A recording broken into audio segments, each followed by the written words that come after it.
The first type is shared web hosting. Shared hosting is like living in an apartment building. Shared hosting is a relatively cheap form of hosting where most websites live. Like an apartment, it often comes with all the necessities like WordPress hosting, web builders, email clients, etc. But like a real apartment building, the trade-off is that you share the facilities with many other people. What you do in your apartment could affect other tenants or other websites. And like surges in web traffic, parking spaces will be hard to find. Likewise, if you have a lot of parties, you'll probably be talking with building management or the systems group about moving to a different space.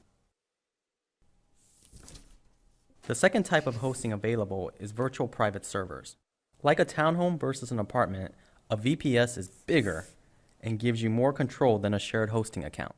With a VPS, you have control over nearly everything inside your walls, but you share the property and certain services like processor usage with others.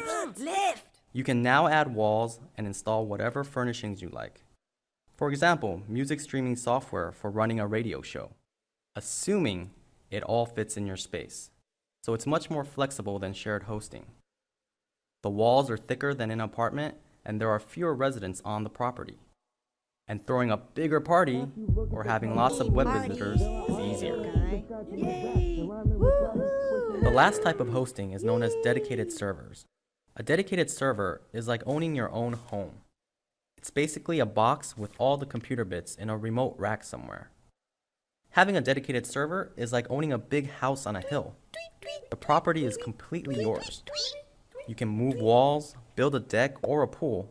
In computer terms, that would mean buying as many resource upgrades as you could afford.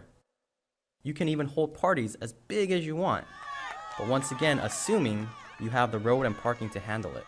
That's like making sure you have the bandwidth from your ISP or internet service provider to cope with your massive amounts of visitors. But be careful, you'll have to stay within the laws, or those dreaded sysadmins will show up again. There you go, and that's what web hosting is all about.